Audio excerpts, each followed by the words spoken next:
레위기 강의 30번째 시간입니다. 레위기 16장 1절부터 34절까지입니다. 오늘도 일부분만 같이 읽겠습니다. 29절부터 읽겠습니다. 너희는 영원히 이 규례를 지킬지니라. 일곱째 달 곧 그 달 10일에 너희는 스스로 괴롭게 하고 아무 일도 하지 말되 본토인이든지 너희 중에 거류하는 거류민이든지 그리하라. 이날에 너희를 위하여 속죄하여 너희를 정결하게 하리니 너희의 모든 죄에서 너희가 여호와 앞에 정결하리라.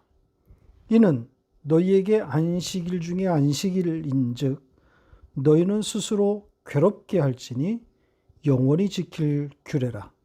기름 부음을 받고 위임되어 자기의 아버지를 대신하여 제사장의 직분을 행하는 제사장은 속죄하되 세마포 옷 곧 거룩한 옷을 입고 지성소를 속죄하며 회막과 제단을 속죄하고 또 제사장들과 백성의 회중을 위하여 속죄할지니 이는 너희가 영원히 지킬 규례라.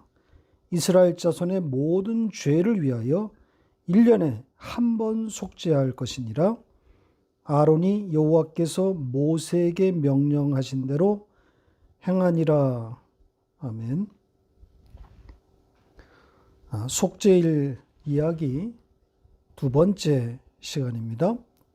지난주에는 복음의 진수인 속죄소 이야기였습니다. 속죄소를 복음으로 예수로 이해하고 있다면 성경을 다 안 것이다 라고 할 정도로 아주 중요한 내용이었습니다. 속죄소는 예수 그리스도인 거죠. 속죄소라는 말 자체가 대속물, 담보물 이런 뜻이라고 했잖아요.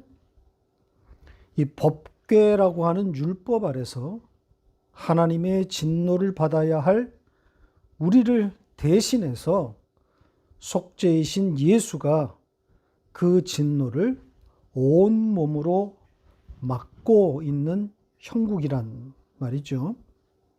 예수 외에는 그럴 수 있는 존재가 없는 거죠. 자, 그 속죄소가 있는 지성소에 1년에 한 번 대제사장이 들어가서 자신과 또 이스라엘 백성의 죄를 대속하는 그 이야기를 지금 우리가 하고 있는 겁니다. 자, 속죄일에 대제사장이 성소로 들어가기 위해서는 두 가지 조건이 충족되어야 한다 그랬습니다. 첫째는 제물이 준비되어야 되고, 둘째는 의복을 갖추어야 한다 그랬죠. 자, 지난주에는 우리가 이 두 가지 조건 중에 제물에 대한 이야기를 살펴보았습니다. 오늘은 의복에 대한 이야기, 그리고 이 속죄일, 그 날에 대한 이야기를 좀 해보겠습니다.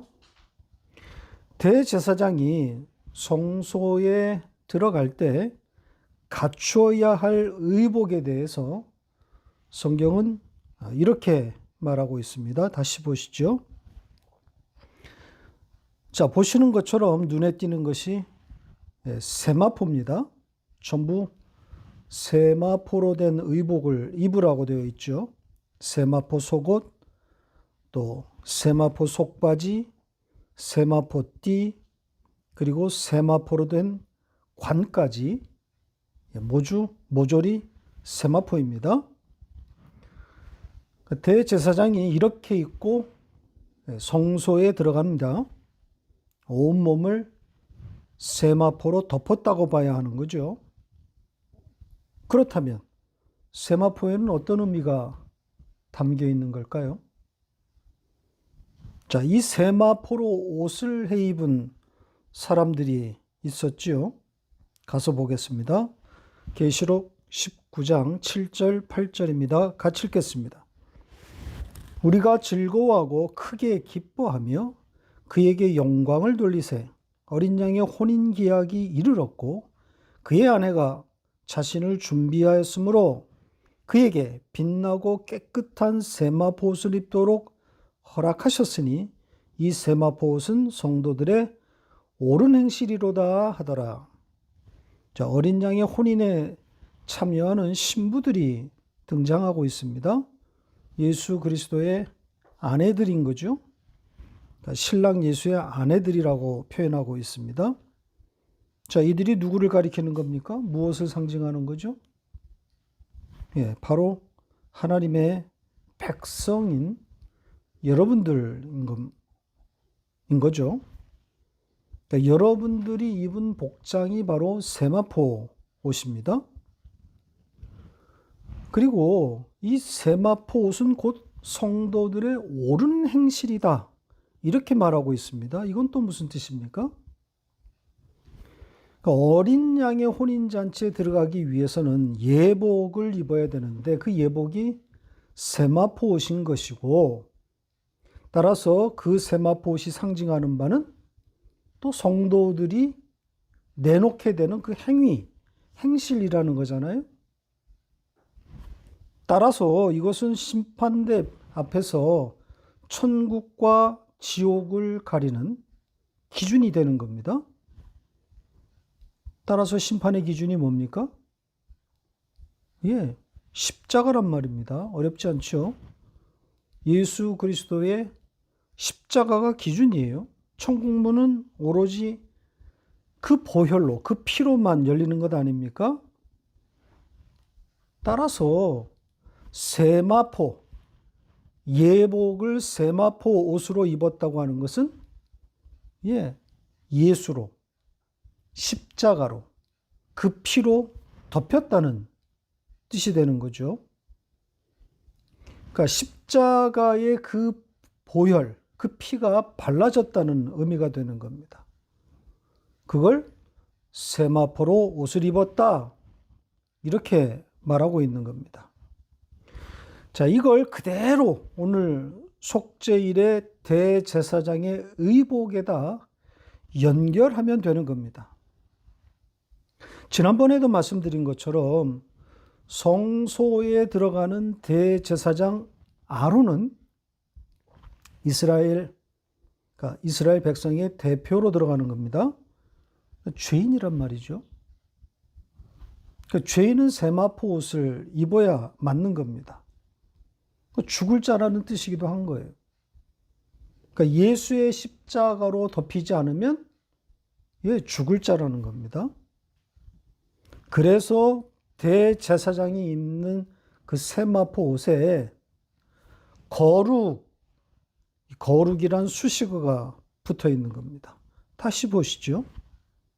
그냥 세마포 옷이라고 하지 않고 거룩한 세마포 옷이라고 되어 있습니다. 거룩이 붙어 있다고 하는 것은 예수로 읽으라는 거죠. 예수 외에는 거룩이 없단 말입니다. 그러니까 이 그림 역시 복음인 거죠. 예수라는 거룩의 옷을 입은 대제사장이 지금 성소로 들어가는 거잖아요. 그러니까 지성소의 그 속죄소 못지않게 복음의 그림인 거죠. 자, 이 대제사장의 의복 이야기는 23절에서 좀 더 구체적으로 이어지고 있습니다. 자, 23절, 24절 같이 읽겠습니다.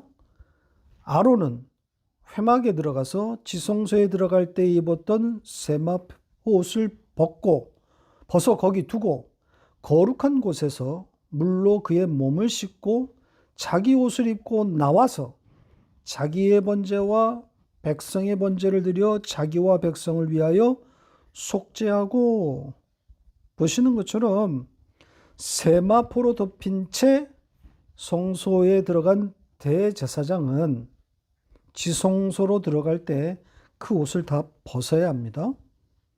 그리고 몸을 거룩한 곳에서 씻으라고 하지요.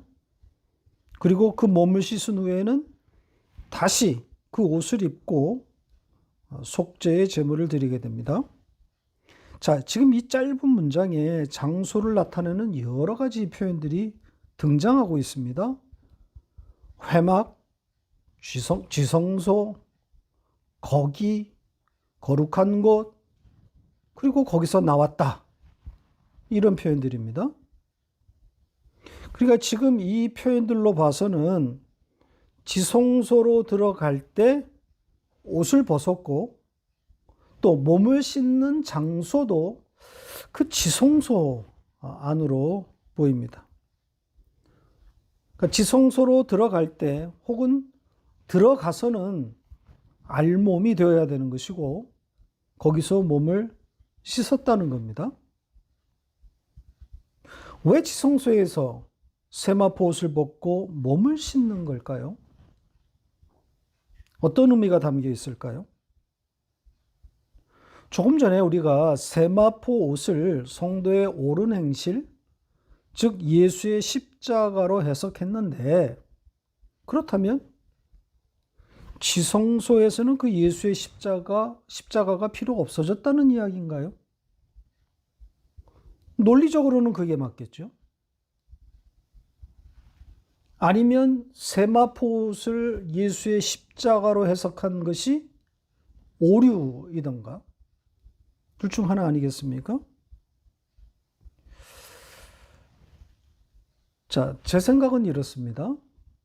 논리적 사고가 성경을 해석함에 있어서 필요한 것은 맞지만 성경 해석이 이 논리적 사고에 갇혀서는 안 됩니다. 그렇게 되면 성경은 모순투성이가 되고 맙니다. 성경이 전부 논리에 맞게 기록되어 있습니까? 논리적입니까? 인간의 논리와 이성으로는 받아들일 수 없는 내용이 얼마나 많은지 몰라요? 논리로 설명되지 않는 내용들이 엄청 많습니다. 그래서 자유주의 신학자들이 성경을 비판하는 거예요. 비평하는 거예요. 그러니까 이성과 논리에 적합하지 않은 것들, 이런 것들을 추려내서 이건 하나님의 말씀이 아니니 성경에서 제외해야 된다. 이렇게 주장하는 거죠. 그러니까 이들은 지금 우리가 가진 성경에는 하나님의 말씀인 것과 아닌 것이 섞여 있고 따라서 신학자의 책무는 원 하나님의 말씀과 후대의 인간이 가미한 것들을 구분해내는 그게 신학자의 책무라고 의무라고 생각하고 있는 거죠. 자, 이렇게 성경을 비평하는 것, 이게 우리가 성경 비평이라고 그러는데 이게 대세입니다. 오늘날 대부분의 신학 흐름이 이렇게 가고 있습니다. 인간의 이성과 논리, 그리고 과학으로 설명되지 않는 것들은 성경에서 제외돼야 한다고 그렇게 생각합니다. 자, 이런 성경 비평의 끝은 어디일까요? 여기를 따라가면 어디에 도착하게 될까요? 그러니까 인간의 이성과 또 논리에 부딪힐 것이 없는 교훈만 남게 되는 거죠. 도덕적 교훈만 남는 겁니다. 예수의 십자가는 완전히 제거되는 겁니다. 그러니까 십자가로만 구원을 외치는 것은 현대인들에게 수치인 거죠. 그러니까 그런 신화 따위는, 십자가 같은 그런 신화 따위는 다 버리고 고상한 윤리 도덕적 교훈만, 그것만이 하나님의 진짜 말씀이라는 겁니다. 모든 인간들이 동의할 수 있는 그런 교훈들이 하나님의 말씀이라는 거죠. 그렇게 그리스도가 없는 기독교가 되어가고 있는 겁니다. 성소에 들어가는 대제사장의 이 세마포 이야기, 또 지성소에서 그 옷을 벗고 몸을 씻는 이야기, 이게 단절되지 않는, 즉 연속성을 가졌다고 생각하면 논리적으로 부딪히는 게 맞죠. 우리가 글을 쓸 때에 당연히 이런 논리적인 연관성을 생각하면서 쓰지 않습니까? 세마포 옷이 예수의 십자가라면 지성소에서 그 옷을 벗으면 안 되는 거죠. 우리가 글을 쓴다면 그렇게 쓴다 이 말입니다.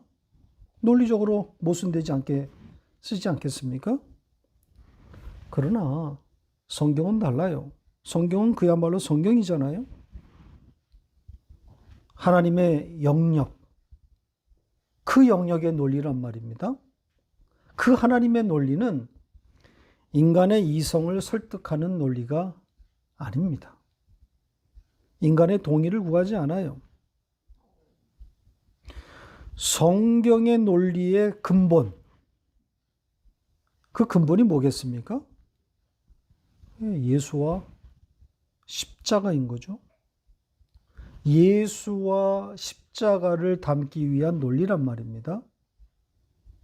그래서 성경을 예수와 십자가로 읽지 않으면 성경이 풀리지 않는 겁니다.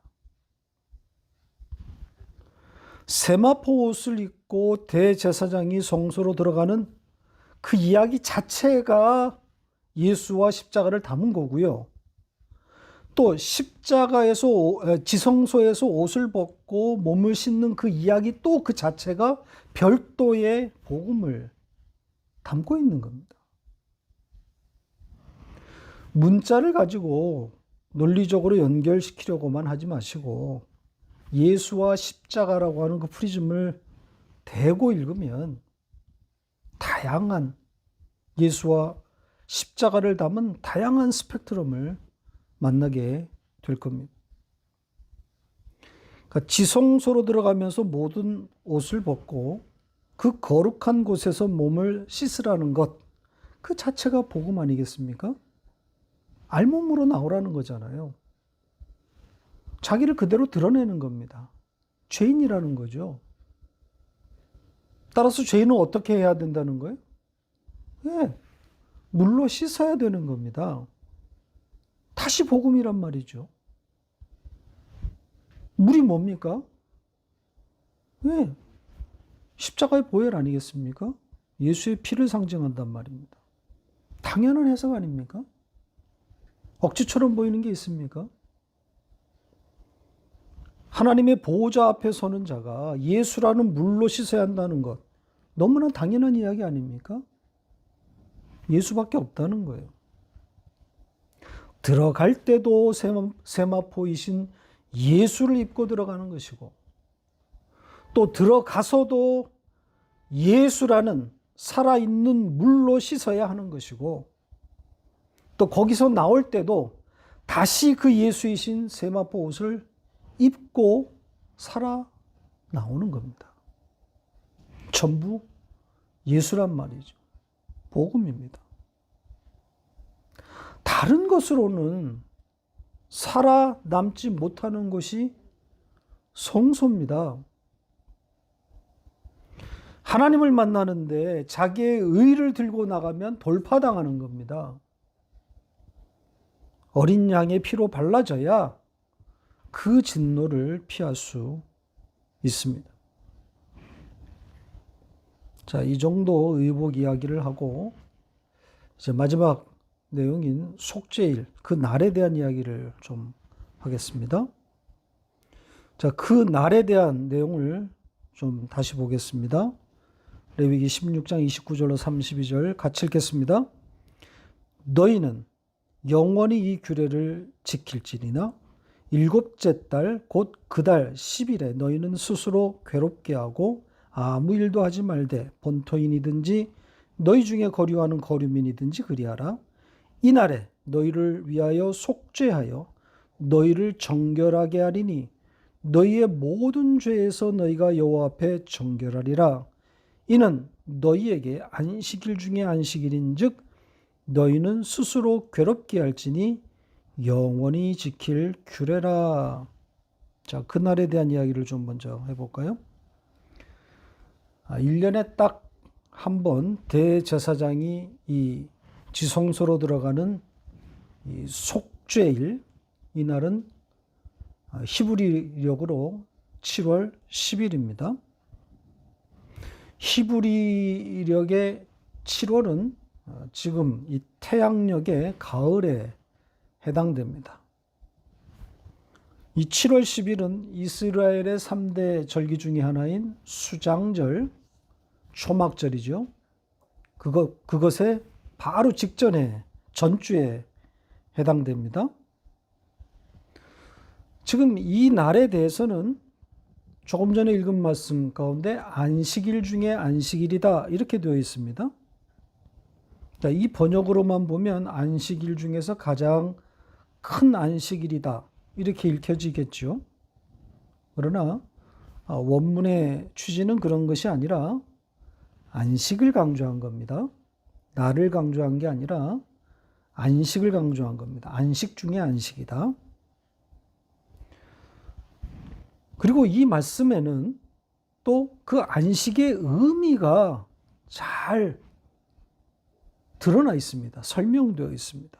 무엇이 안식이겠습니까? 예, 죄가 정결하게 되는 것. 그러니까 이스라엘의 모든 죄가 하나님 앞에서 정결하게 되는 것. 이렇게 되어 있단 말이죠. 이게 바로 안식입니다.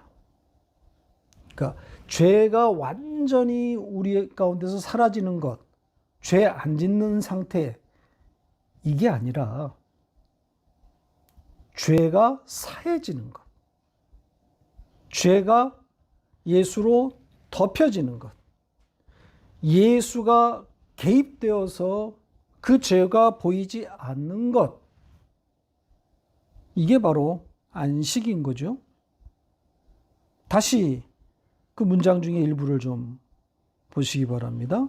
여기 보면 너희를 위하여 속죄하여, 너희를 위한 속죄라 그러죠. 대속이란 말입니다. 그러니까 제물이 드려진다는 뜻 아니겠습니까? 예수라는 희생 제물이 드려지는 거란 말입니다. 그러면 정결하게 되는 거죠. 그게 바로 안식인 거예요. 죄가 사해지면 안식인 겁니다. 예수로 말미암아 죄가 가려진 상태, 그게 안식의 의미입니다. 그리고 그 안식, 그 예수로 말미암는 안식을 좀 더 설명하기 위해서 이스라엘 백성이 지켜야 할 두 가지 속죄일 규정이 첨가되어 있습니다. 어떤 걸까요? 하나는 이스라엘 백성은 스스로를 괴롭게 해야 합니다. 그날에. 그리고 또 하나는 아무 일도 하지 말라는 겁니다. 자, 스스로를 괴롭게 한다. 이게 무슨 뜻입니까? 자기를 괴롭게 한다. 많은 사람들이 이걸 금식이라고 말합니다. 실제로 유대인들은 이 속죄일날 금식합니다. 지금도 그렇고요. 자, 원문의 취지는 뭘까요? 우리 성경은 스스로라고 이렇게 번역했는데 이 단어를 찾아보면 네페시인데 그 뜻은 몸이 아니라 영, 호흡이란 말이죠. 따라서 이것은 인간의 본성을 담고 있는 단어라고 제가 말씀드린 바 있습니다. 그러니까 몸을 괴롭게 하라는 게 아니라 영을 괴롭게 한다는 거예요. 그 마음을 괴롭힌다는 겁니다. 그러니까 단순히 밥을 굶음으로 신체적, 물리적 고통을 말하고 있는 것이 아니라 영혼의 고민이란 말입니다. 그러니까 자기의 깊은 곳을 들여다볼 때 일어날 수 있는 자괴감 같은 거죠. 망하게 된 자신을 보는 겁니다. 그러면서 탄식하게 되는 거예요. 그러니까 이사야가 하나님의 보좌 앞에 섰을 때 터져나왔던 바로 그 탄식 같은 그런 거란 말입니다. 자, 이사야서 6장 1절로 5절 같이 읽을까요? 우시야 왕이 죽던 해 내가 본즉 주께서 높이 들린 보좌에 앉으셨는데 그의 옷자락은 성전에 가득하였고 스랍들이 모시고 섰는데 각기 6 날개가 있어 그 둘로는 자기의 얼굴을 가리었고 그 둘로는 자기의 발을 가리었고 그 둘로는 날며 서로 불러 이르되 거룩하다 거룩하다 거룩하다 만군의 여호와여 그의 영광이 온 땅에 충만하도다 하더라. 이같이 화답하는 자의 소리로 말미암아 문지방의 터가 요동하며 성전에 연기가 충만한지라. 그때에 내가 말하되 화로다 나여 망하게 되었도다. 나의 입술이 부정한 사람이요 나의 입술이 부정한 백성 중에 거주하면서 만군의 여호와이신 왕을 배웠음이로다 하였더라. 스스로 괴롭게 한다는 것은 바로 이런 탄식이 터져나오게 되는 내면의 인식을 말하는 겁니다. 그러니까 시쳇말로 자기 꼬라지를 보라는 거예요. 그러니까 예수가 아니면 당장 지옥으로 떨어져도 보내도 할 말이 없는 그런 처지, 그걸 보는 거란 말입니다. 그러니까 안식 없음인 거죠. 그러니까 안식을 설명하기 위해서 안식 없음을 지금 말하고 있는 겁니다. 자, 두 번째, 속죄일에 이스라엘 백성들에게 요구하신 내용이 뭡니까? 아무 일도 하지 말라는 거였죠. 그러니까 노동을 금지한 것으로 볼 수 있는 내용입니다. 그런데 여기에 지금 아무 일도 하지 말라의 그 일이라고 번역된 이 단어를 추적해 보면 아주 흥미롭습니다. 자, 이 단어가 멜라카인데요. 말라크라는 단어와 그 뿌리가 같습니다. 자, 말라크는 사자, 메신저 그런 뜻입니다. 말을 전하는 사람. 그래서 창세기 4장에 등장했던 멜기세덱, 아브라함에게 11조를 주었던 그 멜기세덱, 그 멜기세덱의 이름의 뜻이 바로 이 말라크가 거기 들어가 있지 않습니까? 의의 메신저, 의의 왕, 말라크와 제데크의 합성을 한 말입니다. 따라서 여기서 말하고 있는 일이란 일반적인 노동을 말하는 것이 아니라 말의 전달, 그러니까 말이 흘러가는 것을 막았다, 이렇게 보는 것이 타당합니다. 그러니까 말을 하지 말라는 거죠. 입을 닫고 있으라는 것. 그러니까 본성이 죄인 그 인간의 입, 그걸 닫으라는 거죠. 인간이 입만 열면 죄란 말입니다. 인간의 입에서 나오는 것이 다 더러운 것입니다. 그러니까 속죄일에 입을 다물라고 명령한 것은 바로 이 지점을 정확하게 겨냥하고 있는 겁니다. 역시 안식 없음이죠. 인간들이 입을 벌려 나누는 모든 대화가 결국 안식 없음이란 말입니다. 그 안식 없음의 대화를 중단하고 진짜 안식을 배우라는 거예요. 그러니까 속죄일에 드려지는 그 희생제물로 얻게 되는 그 죄 없음, 속죄, 그 안식을 배우라는 겁니다. 그래서 이 규례에 영원이라고 하는 단어가 붙은 겁니다. 영원히 지켜져야 할 규례. 이렇게 말하고 있죠. 다시 보시죠. 보시는 것처럼 3번이나 영원이란 단어가 등장합니다. 영원히 지켜야 할 규례. 이렇게 강조하고 있는 거란 말입니다. 자, 이게 문자적인 뜻입니까? 문자적인 뜻이 전혀 없는 거죠. 이스라엘이 이 규례를 지켰습니까? 지켜졌습니까? 회막은 흔적도 없이 사라졌고, 이걸 집도해야 하는 대제사장도 존재하지 않는단 말입니다. 전지적 시각을 갖고 있는 하나님이 이걸 모를 리 없지 않습니까? 그럼 지켜지지도 않을 규례를 말해놓고 그걸 영원히 지킬 규례라고 말하고 있다면 이건 코미디인 거죠. 따라서 이렇게 읽으면 안 되는 거죠. 문자적으로 읽으면 안 되는 겁니다. 상징인 겁니다. 알레고리로 읽으라는 거예요. 그러니까 영원이라고 하는 개념이 등장하면 무조건 예수로 연결하면 돼요. 언약 개념이란 말입니다. 이 영원이란 하늘의 시간을 담았다면 그냥 메시아인 거예요. 언약이란 말입니다. 메시아 예수를 말하는 겁니다. 자, 한 예를 보고 마무리하겠습니다. 하나님이 아브라함을 불러서 약속하신 내용 중에 영원이란 개념이 등장한 말씀입니다. 창세기 17장 6절로 8절 같이 읽겠습니다. 내가 너로 심히 번성하게 하리니 내가 내게서 민족들이 나게 하며 왕들이 내게로부터 나오리라.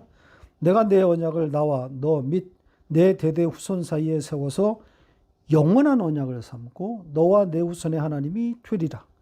내가 너와 내 후손에게 내가 거류하는 이 땅 곧 가나안 온 땅을 주어 영원한 기업이 되게 하고 나는 그들의 하나님이 되리라. 자, 보시는 것처럼 여기에 영원이란 단어가 2번 나옵니다. 그러니까 문자적으로 보면 가나안 땅을 아브라함과 그의 후손에게 영원히 주겠다는 내용 아닙니까? 이건 하나님의 약속이고 예언의 말씀이란 말입니다. 자, 이 하나님의 입에서 나온 이 말씀이 이루어졌습니까?